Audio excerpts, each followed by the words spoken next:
Listo, ya, ahí está. Entonces, pues nada, mucho gusto, Navarro. Digamos, bueno, nosotros estamos aquí como parte de No Me Olvides, que es un medio de comunicación independiente del Comité de Paz. No me olvides. Sí, del Comité de Paz de la Universidad de los Andes, como la flor. Bueno, bueno, bueno. Gracias. Y pues, digamos, estábamos pensando trabajar en una conmemoración en torno al 19 de abril, en torno al 19 de abril como un hecho histórico y como un hecho importante para la memoria de nuestro país, sobre las elecciones de 1970 y el papel y el surgimiento del movimiento del M-19 para la historia y la memoria del país, puesto que consideramos que es importante que las nuevas generaciones pues conozcan y tengan un bagaje sobre esto. Claro. Entonces, pues queríamos abordar el tema así como en una charla, una discusión. Y pues nada, muchas gracias por estar aquí. No sé qué más quieran decir mis compañeras. No, todo bien, está bien, niñas. ¿No va más o vamos empezando? Sí, podemos ir empezando. Listo. Eh, Bueno, Muy bien. si quieren, Entonces, yo les quiero. ¿Ustedes tienen un cuestionario? sí, pues tenemos unas preguntas, pero digamos, no estamos limitados a esto. Es una charla y no sé, como quieras ir Bueno, si empezando. quieren, yo les voy a contar un poquito mi experiencia vivencial del 19 de abril de 1970. ¿Te Gracias, sí. parece? Sí, sería súper Yo en importante. ese momento era estudiante de ingeniería en la Universidad del Valle. Estaba como en octavo semestre, no me acuerdo, algo así. Séptimo, octavo semestre de ingeniería sanitaria que estudié en la Universidad del Valle. Mi familia se había ido de la ciudad de Cali, donde yo estudiaba y vivía, para Bucaramanga. Entonces yo me quedé viviendo, me pusieron en unas residencias estudiantiles, pero yo me aburrí ahí y me fui y alquilé un apartamento en un barrio donde podía pagarlo. Era un barrio, digamos, popular, como estrato 2, más o menos, o 3. Entonces me fui a vivir allá. Ahí alquilé un apartamentito y ahí vivía. Y ahí estaba mientras estaba estudiando ese semestre en la universidad.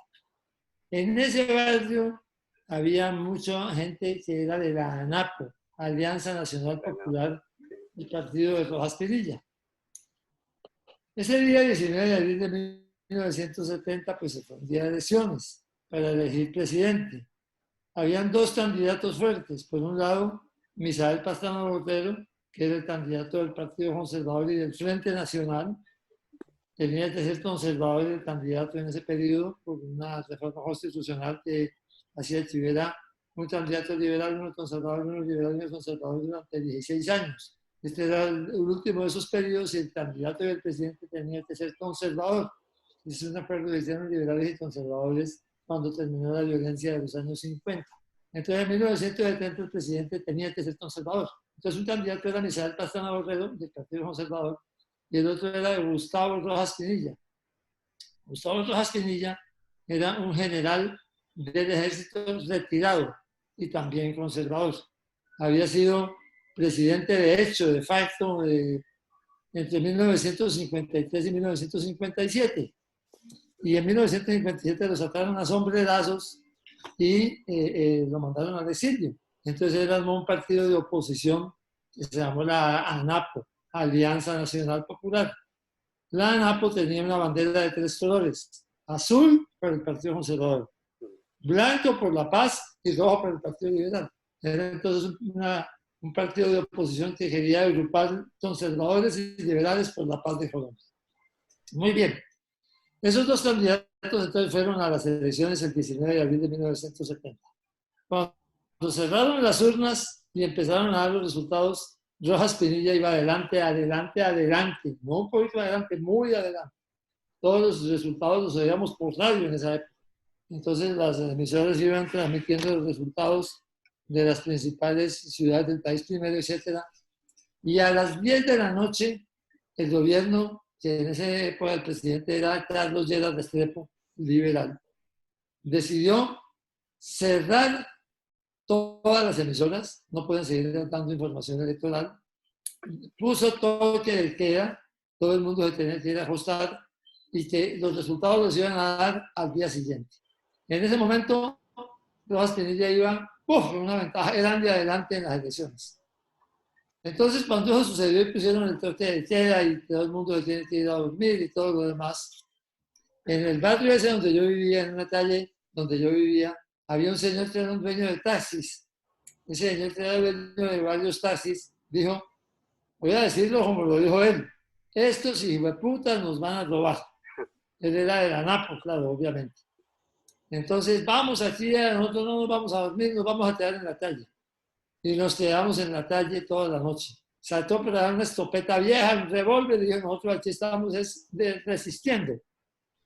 Yo pues era un joven, pues, me encantó todo ese desorden, y ahí me metí a la calle y estuve con ellos ahí toda la noche. Al día siguiente, por la mañana, apareció primero Rojas Pinilla en la radio diciendo, tengo que aceptar el resultado que ha dado el gobierno, yo les llamo a todos a la tranquilidad, a que no sé qué, que a no sé cuántos, y a decirles que no vayan a hacer ningún desorden, ni ninguna cosa que es lamentable, no sé qué.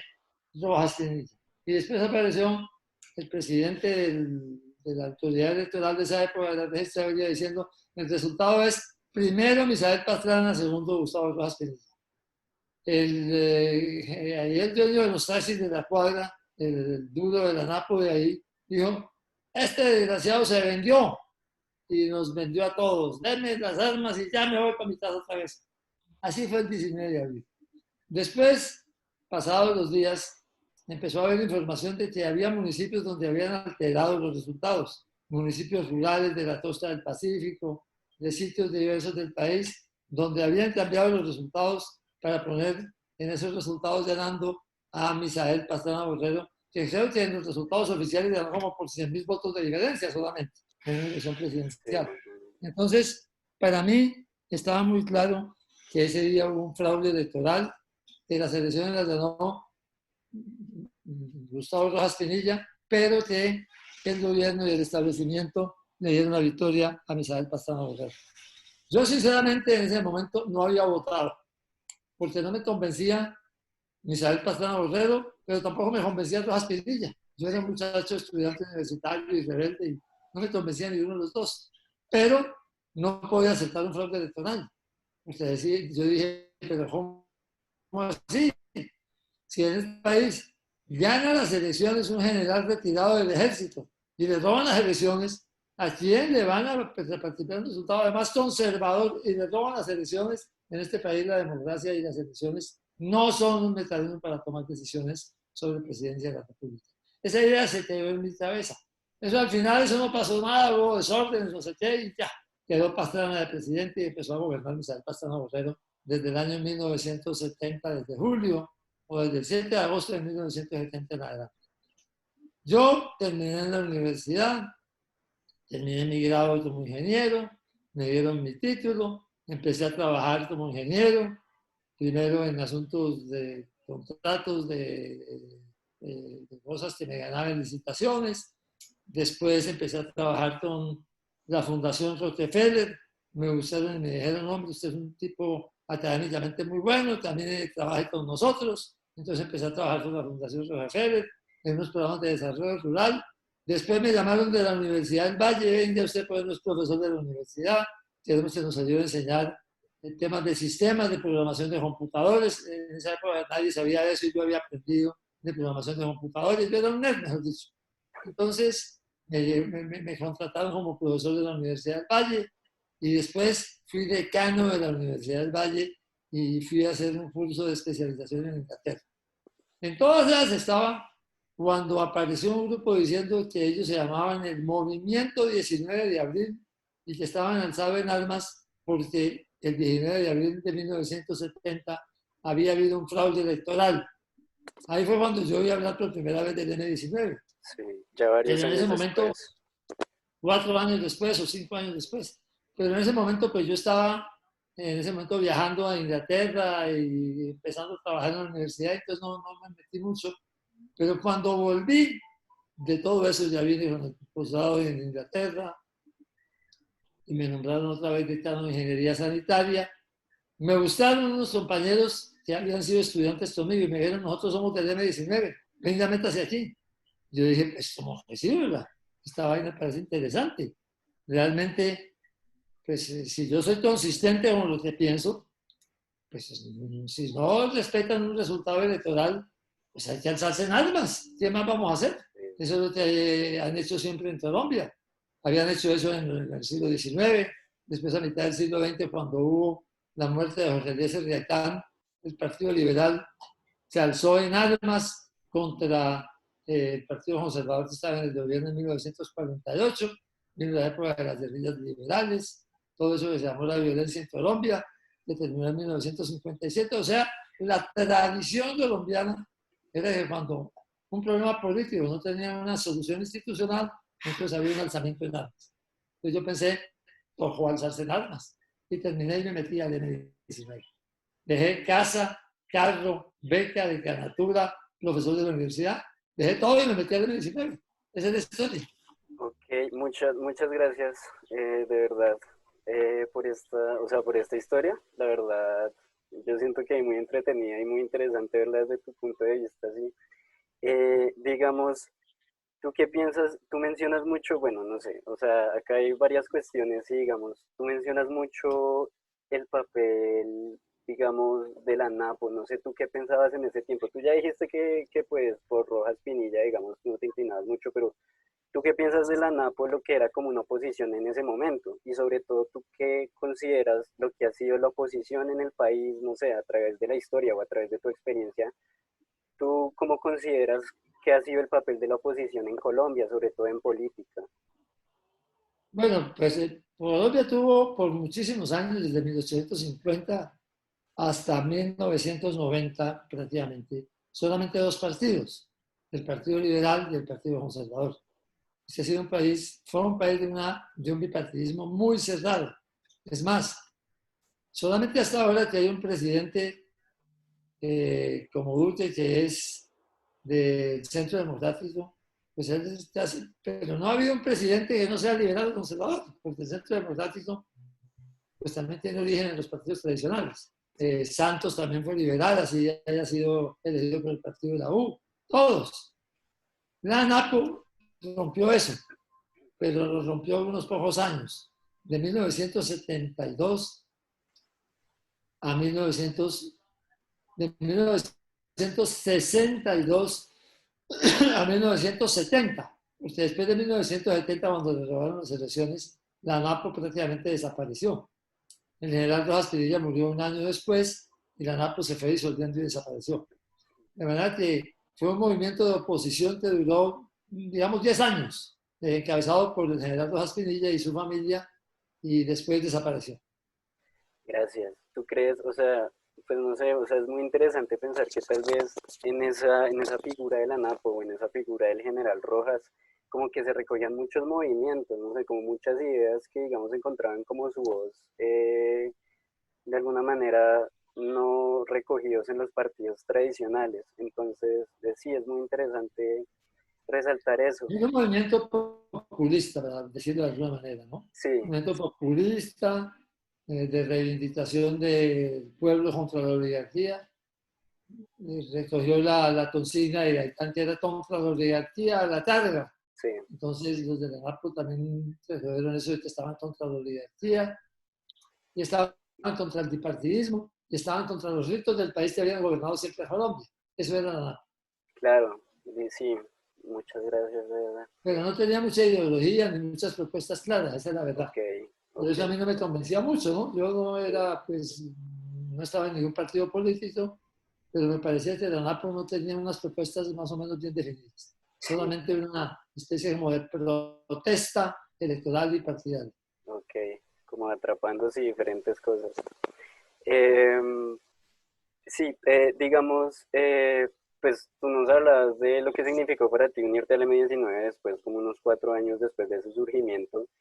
Y, o sea, sería chévere que nos hablaras, digamos, de qué sentiste cuando asumiste ese papel, cuando decidiste dejar como, no sé, tu puesto de decano, tu vida normal, porque, o sea, ¿qué lleva a una persona a hacer esto en busca de una especie de, no sé, reivindicación por otro tipo de formas como lo fue la vía armada? Pues ya nos has dicho que es un sentido histórico importante, pero sí, ¿qué sentiste? ¿Cómo es? Hay que pensar eso en la época en que sucedió, Sí, porque es una cosa distinta, muy completamente distinta a hoy por hoy, ¿no? En sí, aquella época, como te digo, la historia de Colombia del siglo XIX y del siglo XX estaba marcada porque cada vez que no había soluciones institucionales a problemas políticos y a problemas electorales, pues lo que había era alzamiento armado. Se consideraba el alzamiento armado casi que un derecho. Tanto así que después, más adelante, me trajeron preso, me condenaron en un consejo verbal de guerra por rebelión con jurisdicción y mando, se llamaba el delito. O sea, por haberme alzado en armas con algún nivel de mando en el M-19, unos años después de 1980. Y me condenaron a la pena máxima que en ese momento había para rebelión con jurisdicción y mando. ¿Y saben cuánto era la pena mínima? eh, 80. 6 meses. Así era Colombia. Entonces a mí me condenaron a 6 meses, ya llevaba 2 años en la pistota y ya pues entonces salí libre por pena cumplida. Pero eso ya fue más adelante.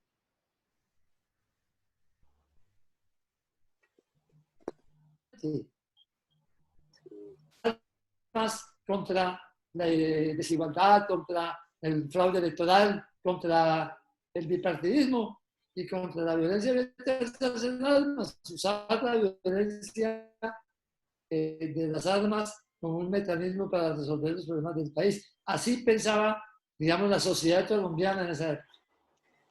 Entonces, claro, para mí, dejar lo que tenía, decano, casa, carro, beca, familia, todo eso era muy difícil, claro. No era tan fácil, pues, decir, estoy convencido de que esto hay que hacer inmersionar más.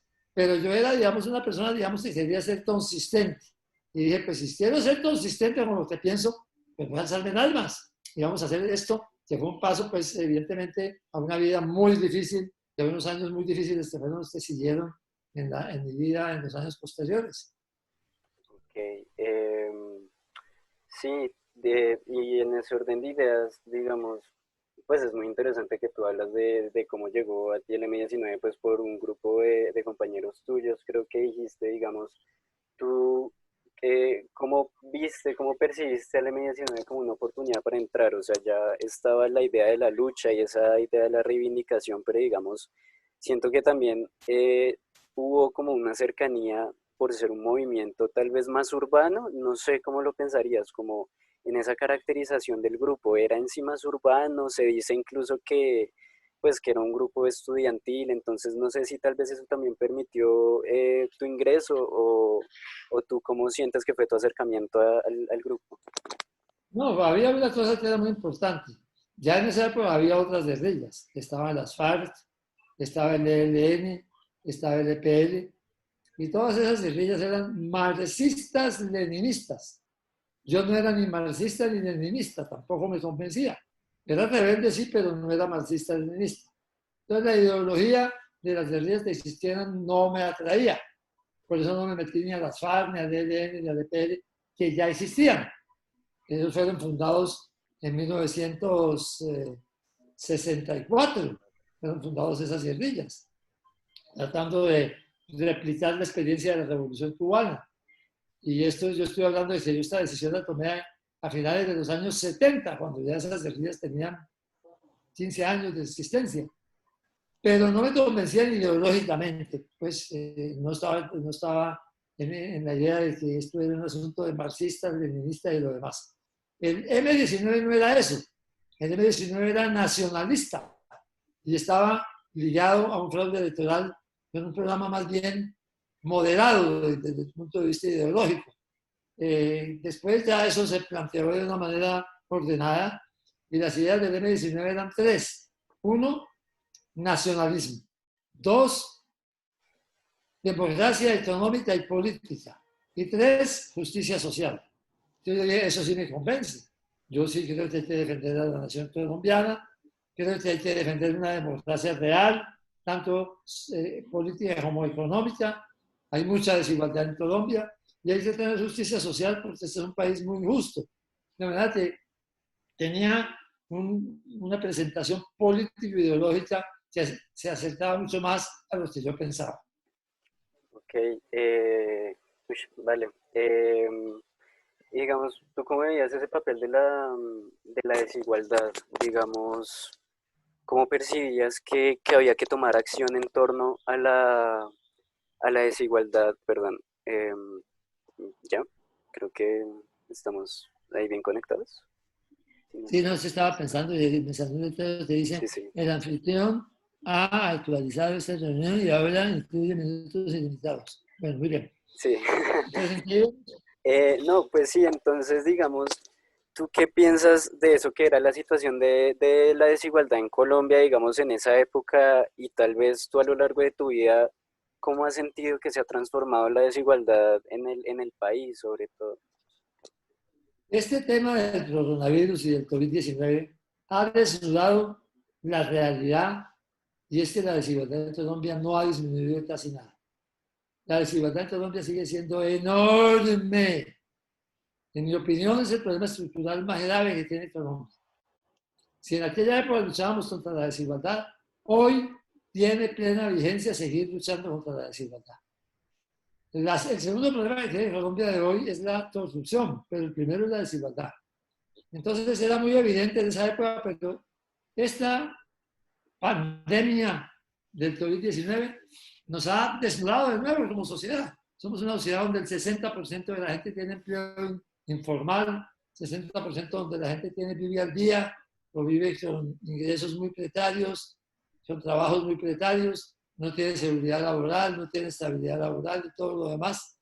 Y además hay unos ritos que son muy ricos y ahí ya han hecho donaciones que son de agradecer, pero que corresponden a esos niveles de riqueza, 100.000 millones de pesos, 80.000 millones de pesos, 60.000 millones de pesos, son las donaciones que han hecho los grupos más ricos del país, cantidades de dinero muy apreciables que hay que agradecer en este momento de COVID-19, pero te desnudan que mientras hay unos así de ricos que pueden hacer donaciones de ese tamaño, hay muchísimos otros colombianos que no tienen la oportunidad siquiera de poder comer 3 veces al día una comida decente.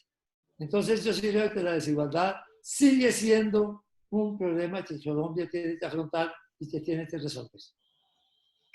Vale, y digamos, pues tú a través de tu vida política, ¿cómo sientes que se puede hacer frente a las desigualdades? No sé, digamos, también si acá nos pudieras hablar sobre cómo fueron tus años tal vez durante el movimiento y después, sí, sobre tu Bueno, trayectoria. hagamos una cosa, hablemos primero de los años del movimiento y después del tema Vale, de la desigualdad hoy, porque si no se nos vale, mezclan ahí las dos periodos de tiempo. un sancocho. Bueno, yo en el M19 hice de todo. Primero estuve unos mesecitos en Cali como miembro del M19 urbano. Después, a principios de 1979, el M19 aquí en Bogotá, sin que yo supiera, hizo un túnel para sacar unas armas de una bodega del ejército aquí en el norte de Bogotá, en el Cantón Norte. Y sacó 5.700 armas por ese túnel. Imagínense usted sin disparar un tiro. Desde una casa pasaron debajo de la calle, se metieron a la bodega y por ahí a final de año, un 31, 1 y 2 de diciembre, sacaron 5.700 armas sin disparar un tiro. Entonces, en ese enero de 1979 vino una represión muy dura como respuesta a ese túnel del M19, a ese robo de esas armas. Y entonces empezaron a detener gente, a hacer el triángulo que hacían en esa época. Detención, tortura, y una vez torturada la persona, muchos hablaban y delataban, delación. Con esa delación una nueva detención, una nueva tortura, una nueva delación. Entonces ese triángulo, detención, tortura, delación, funcionó en esa época muy fuertemente contra el M19. Y claro, yo en ese momento me fui a una escuela rural. Organizamos una escuela rural del M19 por allá en la Cordillera Central, en el Cauca. Cuando un día estaba yo en la escuela rural y me dijeron, no, están hablando de usted por radio. Cuando me puse a oír la radio y efectivamente decían el señor Antonio Navarro Wolf, no, profesor y decano de la Universidad del Valle,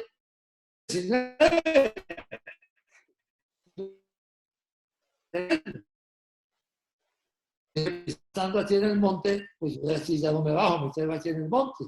Pues si bajo, pues me van a coger preso y yo no me voy a ir a meter a la clandestinidad urbana. Yo era bueno para caminar en las montañas, atleta, por alrededor de 400 metros planos de la línea del valle, tenía buen estado físico, entonces dije, pues me quedo por aquí una vez en la guerrilla rural y empezaron mis años de guerrilla rural. Lo primero es que eso es una vida súper primitiva, muchachos. Uy, carajo. Eso cuando llueve se moja uno. Por ahí en esos páramos, cuando deja de moverse uno, está todo mojado y empieza a darle un frío que se le congela todo. Cuando llega la hora de dormir, empezamos durmiendo en el suelo. No teníamos nada en que dormir, tenemos una carpita y a dormir en el suelo. Y eso encima de una piedra, encima de una raíz, en la dureza del suelo. Entonces, primero le dolía a uno una cadera, después le dolía otra cadera, después le dolía el torso y después le dolía todo. Y dormía 2 o 3 horitas ahí, pues el dolor en la cintura no lo dejaba. Y uno se va adaptando, el ser humano es un ser de una capacidad de adaptación muy grande, pero eso ha sobrevivido. Y ahí uno se va adaptando. Estuve pues en esas montañas, en la parte alta de los páramos, un año. Ahí pues, caminamos y nos metimos en ayudar a los indígenas del norte del Cauca, que los estaban matando, bueno, de todo. Estuve en tierra adentro, estuve por allá un tiempo, una vida muy primitiva y muy dura durante un año, pero ya me adapté. Al principio empezaba uno a caminar y lo que se suponía que duraba 1 hora, le duraba unos 5 o 6 horas caminando por una loma arriba, y eso le tenía un buen estado físico. Pasábamos hambre, el ejército nos empezó a perseguir y se dejó la comida, nos tocaba ir a buscar por allá cómo adelantar papa de noche en los cultivos de papa que estaban cogiendo de día para tener algo para comer. Bueno, una vida muy primitiva y muy difícil. Después me fui al Caquetá, pasé de los páramos altos y las tierras frías a la selva tropical. Allá, pues, no importa si no se moja porque hace el calorcito, pero el zancudero es una cosa impresionante. Hay mosquitos por la mañana, a mediodía, por la tarde y sobre todo por la noche. Mosquitos que se le meten a uno al ojo a chuparle las lágrimas. Mosquitos que le pinchan a uno las nalgas por encima del pantalón y de la hamaca, porque ya en Caquetá empezamos a dormir en hamaca, ¿no? Unas hamacas gruesas de lajrón que se secaban rápidamente si se mojaban por la lluvia. Pero el mosquero es una cosa impresionante. Unos mosquitos, al principio yo soy blanquiñoso, entonces me dejaban como una mazorca lleno de ronchas por todos lados. Ya después uno se va adaptando, porque ya te digo que el ser humano se adapta y los mosquitos no eran tan duros ya para uno, pero de todas maneras una vida muy primitiva, con un morral a la espalda, ahí te llevaba la comida. A veces tardábamos hasta 25 libras de comida de espalda por esas lomas o por esas selvas. Y bueno, y ahí vamos adaptando y me fui adaptando. Ahí estuve un tiempo en esas guerrillas.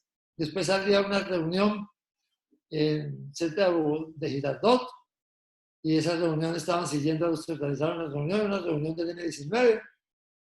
Me vine de allá desde Caquetá hasta esa reunión. Terminé preso. Me cogió el ejército, primero me cogió la policía, me entregaron al ejército y para el Cantón Norte aquí en Bogotá, para la escuela de caballería, allá en la 106 aquí en Bogotá. Ahí me tuvieron 21 días en la escuela de caballería, me pegaron como 15 días todas las noches, desde que empezaba la noche hasta que amanecía me estaban dando golpes, pues detención, tortura, colgadas, submarinos, todas esas cosas. Bueno, tratando de que denunciara a otra gente. Ahí aguanté hasta donde pude. Después ya me llevaron a la cárcel de La Picota. En la cárcel de La Picota me hicieron un consejo de guerra y me condenaron a 9 años de prisión con jurisdicción y mando por rebelión, por un estatuto de seguridad que había tenido una ley de estado de sitio, una ley especial para ese momento. Ese estatuto de seguridad se cayó y entonces mi condena quedó reducida a lo que decía el Código Penal. Y el Código Penal decía que la pena máxima eran 6 meses, como ya les conté. Yo llevaba 2 años de prisión.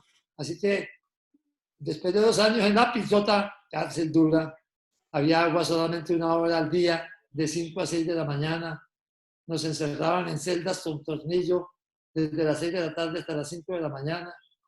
Bueno, una cárcel, la gente estaba ya, es como se dice, lo mejorcito de lo peor de la sociedad colombiana, todos esos presos comunes, condenados, muchos de ellos sin esperanza, por homicidios, por cosas muy graves. Ahí estuve pues 2 años. A los 2 años, como ya se había recibido mi pena y me debían 1 año y medio, pues me tuvieron 2 años y la pena máxima eran 6 meses, pues se levantaron el estado del sitio y se cayó el estatuto de seguridad. Entonces salí a la calle y me volví para el norte. Me fui para la costa del Pacífico a meter armas de contrabando. Las traíamos de Centroamérica y las subíamos por allá, por esa selva de la costa del Pacífico, peor que el Cajetá. Llovía 320 días al año, o sea, todos los días. O sea, que eso era selva bravísima. Ahí estuve un tiempo, hasta que vino la negociación con el gobierno de Belisario Betancur. Entonces a mí me nombraron jefe del equipo de negociadores del M19 con Belisario Betancur. Esas negociaciones eran aquí en Bogotá. Entonces me vine para Bogotá con permiso del gobierno para esas negociaciones. Esas negociaciones no avanzaron nada y como a los 6 o 7, 8 meses de estar aquí en Bogotá y en las ciudades en general, como no negociábamos nada, lo que hacíamos eran actos políticos. Llenábamos plazas públicas, echábamos discursos y de todo. Pero la paz y la negociación no avanzaba nada. Entonces se fue deteriorando la situación. Yo me fui a una cosa que tenía que hacer en la ciudad de Cali y estaba desayunando en Cali en una cafetería cuando entró un tipo con una granada y me tiró la granada. La granada me estalló al lado del pie izquierdo y me entraron 136 esquirlas. Me destrozó el pie izquierdo, me entraron esquirlas por todos lados. Me salvé porque la silla donde estaba sentado en una silla de madera gruesa que absorbió un montón de esquirlas y si no me hubieran entrado a la parte del tórax y a todo eso y me hubieran matado al abdomen. Pero me entraron a las piernas, a un brazo y al cuello. Ahora, como hablo, ustedes han visto que hablo claritito, ¿cierto? Como dicen en Pasto.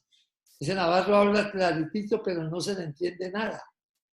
Porque una esquirla me entró por aquí por el cuello y me cortó un nervio que se llama el nervio hipogloso.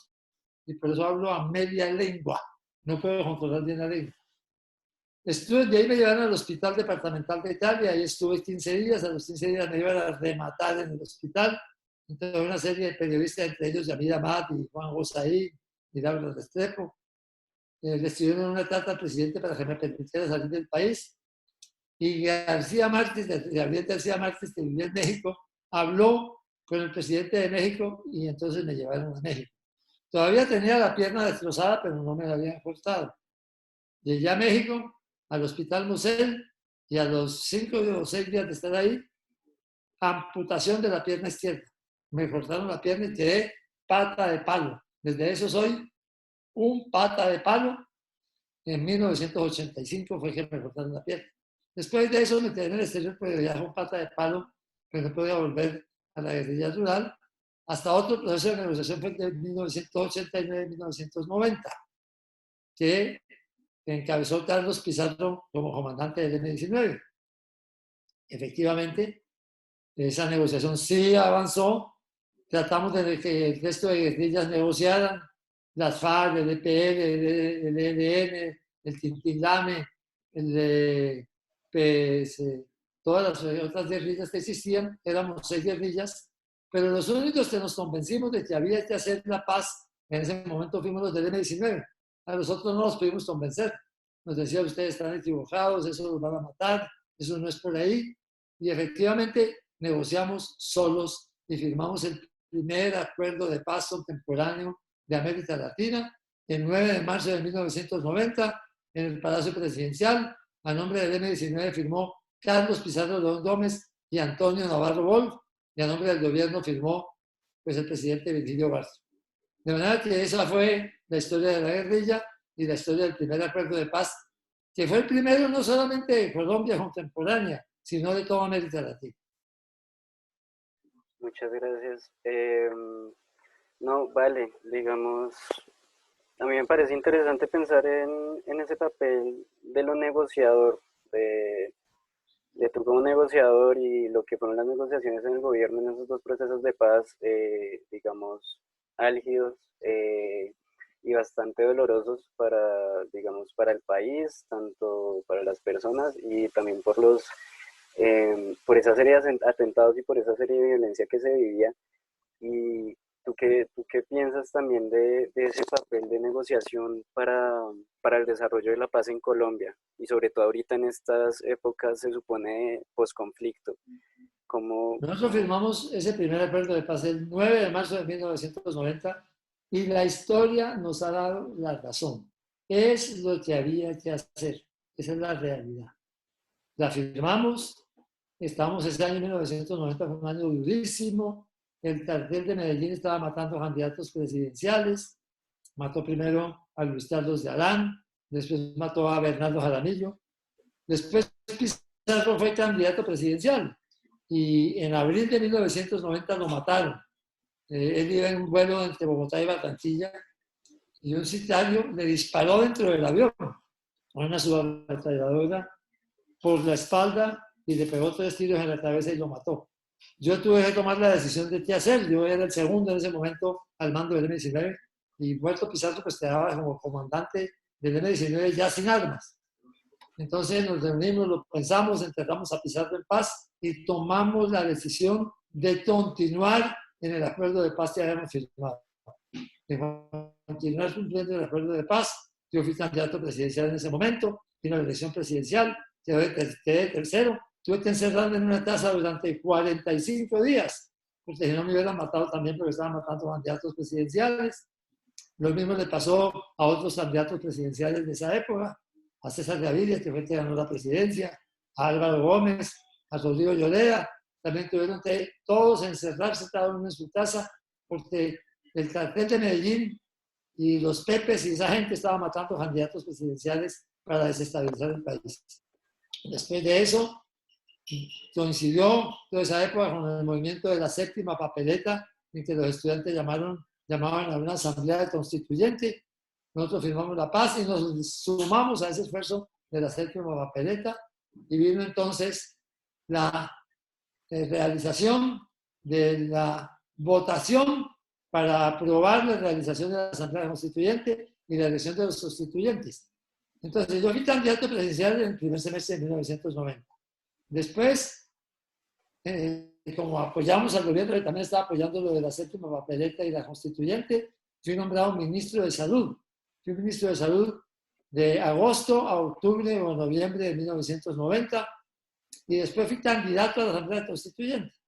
Y en esa elección de Asamblea Constituyente nuestra lista sacó el 28% de los votos. Elegimos 19 constituyentes. Nos fue sumamente bien. Un tercio de los constituyentes eran liberales, otro tercio eran conservadores y otro tercio eran de la Alianza Democrática M-19, como se llamaba el partido que nosotros conformamos.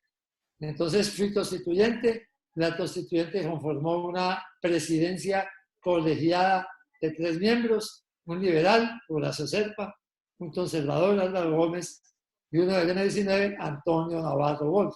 Entonces fuimos 3 copresidentes de la Asamblea Constituyente.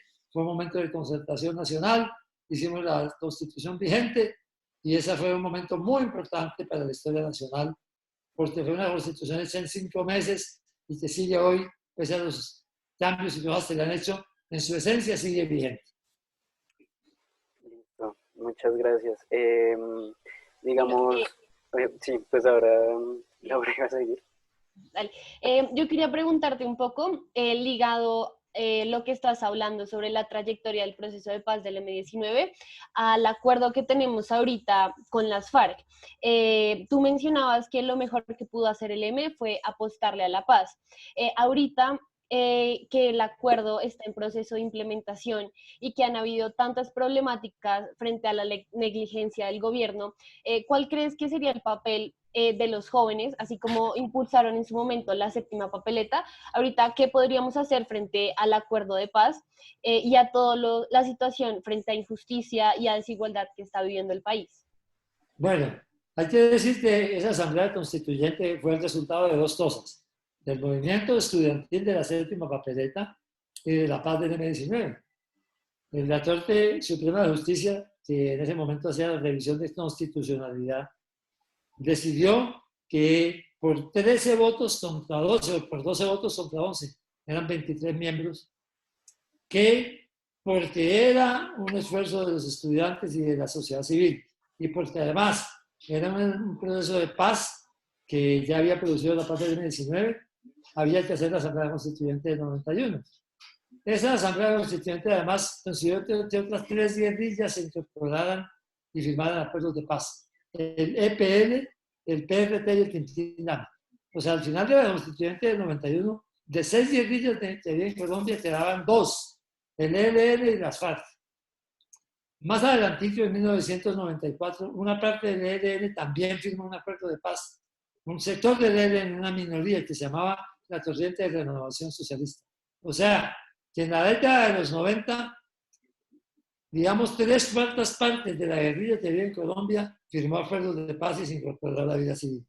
No quisieron hacerlo en ese momento ni las FARC ni el ELN. Las FARC se demoró unos años más. Hizo un intento en 1998, 99, 2000, que salió mal, que fue el del Tahuán, y después la firma del acuerdo de paz de 2016. Creo que las FARC se demoraron demasiado en entender lo que nosotros habíamos entendido en 1990. Y es que la paz es el camino. Claro, quedaron unos disidentes de las FARC, en un momento además en que tuvieron que firmar un acuerdo de paz mucho más complicado de los que se firmaban antes, todo lo de justicia transicional, todo lo de justicia especial de paz, y además con la oposición de un sector de la opinión pública colombiana encabezada por el Centro Democrático, que se opuso al acuerdo de paz con las FARC. Fíjense ustedes que en esa época, cuando nosotros ganamos la paz, prácticamente nadie se opuso al acuerdo de paz. Cuando hubo una interpretación de una juez que decía que el indulto que nos habían dado a nosotros no era suficiente y había que meternos presos otra vez, hubo algo que se llamó el reindulto, una ley que hizo el Congreso. ¿Y saben quién fue el ponente del reindulto en el Congreso para el M19, el EPL, el PRT, el Tintín-Dame en 1992? Álvaro Uribe Vélez, el hoy presidente del Centro Democrático, fue el que defendió el reindulto del M19 para que se mantuviera ese indulto y no se pusiera en riesgo la paz que habíamos firmado esas organizaciones en ese momento de la historia nacional.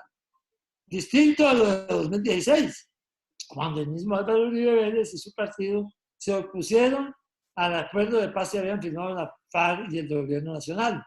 Y ganaron en el plebiscito. El plebiscito ganó el no al acuerdo de paz, contra el sí que defendimos los que queríamos que ese acuerdo de paz fuera confirmado por la opinión nacional.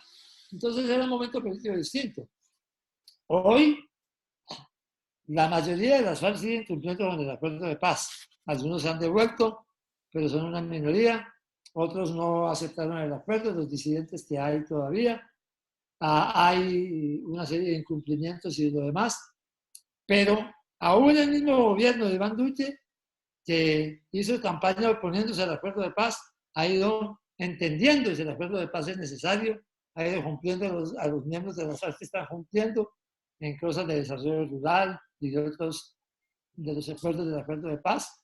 Claro, hay gente que está matando a desmovilizados de las FARC en las zonas rurales, pero no todos son cosas del gobierno tampoco.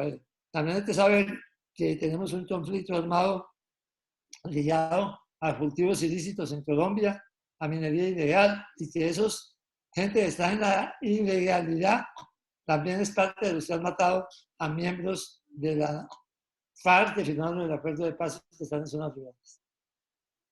Pero la paz es necesaria, la paz es el camino, la paz es la solución, y esperamos que el ELN termine entendiéndolo y acabemos finalmente con todo el alzamiento armado por razones políticas, lo cual no significa que termine el conflicto armado, porque grupos ilegales o bandas criminales van a seguir haciendo alzamientos armados en contra del gobierno y del Estado colombiano para poder seguir metiéndole mano a la economía ilegal que hay en muchas partes del país. Salieron 3 de los que estaban en el país a desconectar, ya se están reconectando. Muy bien. Listo, ya hemos hablado bastante largo, yo ya estoy cansado. Perdón que no tenía el micrófono, pero sí, sí, ha sido bastante tiempo. Eh, no, mira que es muy chévere, pues, el mensaje de paz que das, y digamos, siento que la paz también necesita un componente de la memoria, obviamente, para existir la memoria histórica.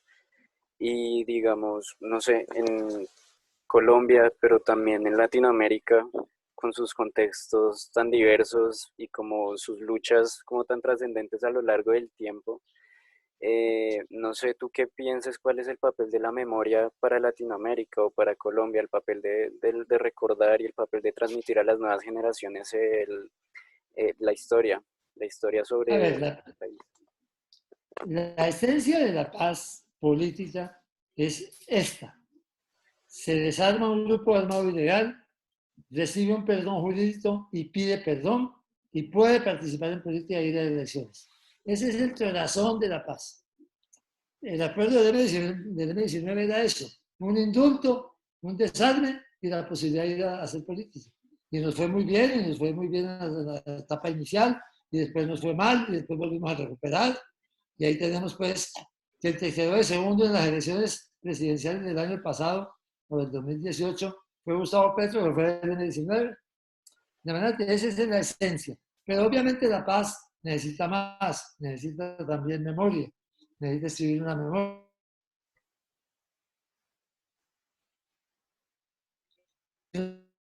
Tema, en vez de ayudar a perdonar y a cerrar las heridas, ayuda a que haya conflictos y discusiones entre personas que tienen diversas opiniones o diversas interpretaciones de la memoria.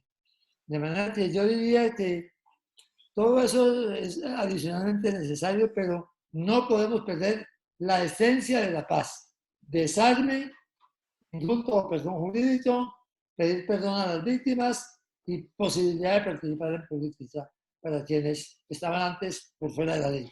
Esa es la esencia del proceso de paz. Listo, muchas gracias. Y pues ya para cerrar, la verdad ha sido una charla muy interesante. Hay cosas que, digamos, pues al menos yo no sabía y no sé pues, si mis compañeras sabían. Yo creo que saberlo de primera mano es muy interesante. Y pues ya lo último sería una pregunta hacia, pues en ese carácter de la memoria. ¿Tú eh, por qué crees que sería importante recordar estos movimientos como el M19 y eventos como el 19 de abril? Son parte de la historia y la historia hay que conocerla bien para que no se repita, ¿no? Ese fraude electoral de esa época realmente puede volver a repetirse en la historia colombiana si no lo tenemos en consideración y no hacemos todo lo necesario para que eso no vuelva a pasar. De manera que creo que la historia es bueno conocerla para evitar que se repita y para que tenga nuevas formas de presentarse en el futuro. Además, pues en el caso del M19, hombre, pues nosotros siempre estamos orgullosos de haber entendido antes del resto de guerrillas colombianas sobre la bondad y necesidad de un acuerdo de paz en este país que tiene que cambiar definitivamente hacia el futuro. Aquí el siglo XIX y el siglo XX fueron marcados por conflictos armados. Queremos que el siglo XXI sea distinto. Y la única manera de que el siglo XXI sea distinto, de que las generaciones como las de ustedes nunca piensen siquiera en la posibilidad de un lanzamiento armado, es que logremos ponerle fin definitivamente al conflicto armado que tiene razones políticas y podamos resolver otros conflictos armados que son simplemente conflictos de grupos delincuenciales que quieren seguir dando plata ilegal, como los que viven de la jota o los que viven de la minería ilegal. Pero que el uso de las armas en política quede definitivamente proscrito, prohibido, no porque lo prohíba la ley, sino porque así lo entiende como innecesario, como inconveniente la gran mayoría o toda la población colombiana. Y sobre todo los jóvenes, que los jóvenes sepan que este país necesita cambios, sí. Yo sigo siendo tan amigo del cambio como era en 1979 o 80. Hoy sigo siendo igualmente amigo del cambio. Solamente creo que ese cambio esté conseguido por métodos pacíficos, ganando elecciones y gobernando mejor este país. Muchas gracias, Antonio. De verdad, no sé si mis compañeras tengan algún mensaje adicional. Digamos, pues es muy importante esto para nosotros, sobre todo tener este conocimiento, pues como tú dices, como nuevas generaciones, tenemos que apostarle sobre todo a la construcción de un nuevo tipo de sociedad y a un, no sé, a una mejor lógica. No sé qué más quieren decir mis No sé si compañeros. las niñas tienen alguna pregunta, porque ya hemos hablado de todo, ¿no? Sí. No, simplemente agradecerte por tu tiempo y por esta conversación tan bonita que tuvimos. Muchas Bueno, gracias, muchísimas gracias, Antonio. muchachos. Mucha De suerte. verdad. Lo Hola, mismo.